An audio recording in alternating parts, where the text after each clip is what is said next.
I have lived in the same house for the last 22 years, save one time, my freshman year of college.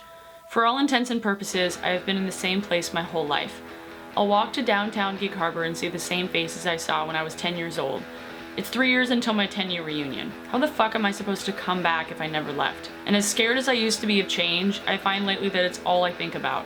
I will take my day off of work to drive the 45 miles to Seattle just to get out of my house, just to have a change of scenery. It's hard to come up with ideas when you've never lived anywhere new. I used 3 vacation days to drive to Portland for nothing more than to hang out with friends and visit my favorite Portland restaurants. I love Portland, with its streets on a grid system and public transportation that's hard to beat, but it's no Seattle. I spent my first day here exploring the city with a couple girls from YouTube. Record stores, food trucks, and being incredibly awkward when we saw Hosier sitting on the sidewalk by the food trucks. I was on a mission to find the Korean bulgogi beef stand, and there he was in all his brooding Irish glory on the sidewalk. Was that just? It was. Okay, I'm glad I'm not the only one who noticed. Oh no, I made weird eye contact with him. With how many musicians that I've met and how many shows I've been to, I still cannot say hi to a musician on the street without feeling like a fool. If I'm at a show, easy peasy, but out in public, I may as well be an insane person with no shoes on the street spouting off shit like, "I like your hair, can I touch it?"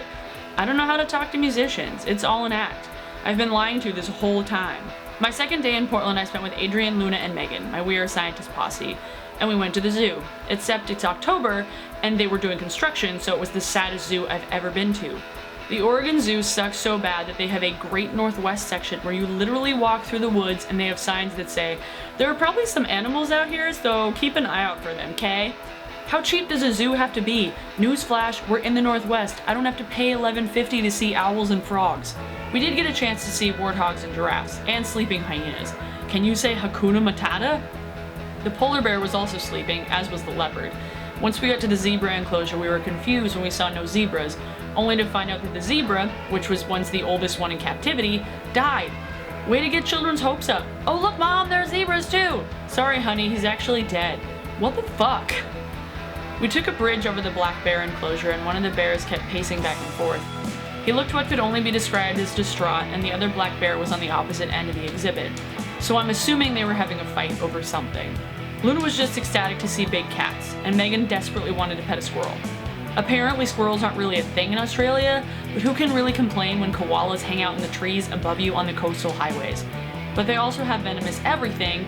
You take the good with the bad, I guess. It was cold and wet and the animals were slightly depressing, but being with good friends can make any mundane activity exciting. Even watching videos of Sandra Lee making tortilla casserole with artichokes and getting hammered every time it's cocktail time, which, in Aunt Sandy's world, is all the time. And now, my last day in Portland, I'm sitting in the Paolo's Books Cafe as I write this, surrounded by people of all ages. There's a guy sitting behind me making flower sculptures out of napkins, and I can't look away. I imagine the woman sitting across from me is reading the rough draft to her brother's book, and the man next to me is writing his own eulogy, just for the fun of it.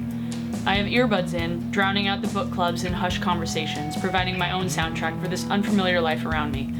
Today it's a band called Vitamins from Denver.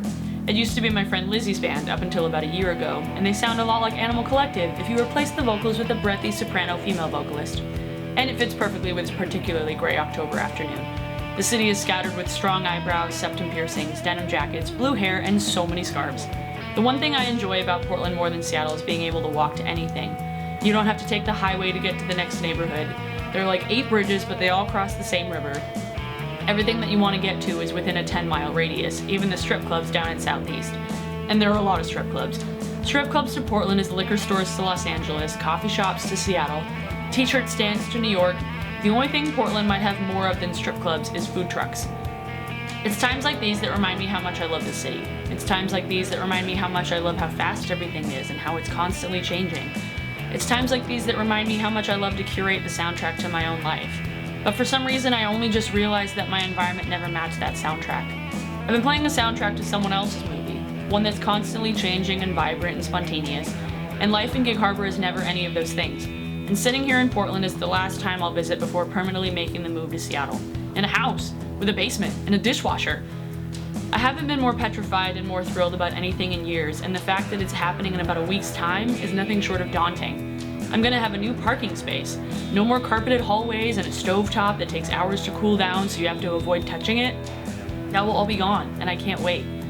This new house, while an old building, will be in a new place in a new city. But the city won't be that new to me. While I love being here in Portland, Seattle is the city where I was meant to be. I've built too much of a relationship with it to not make the big step. We've been going steady for a few years now, and it's about time I move in.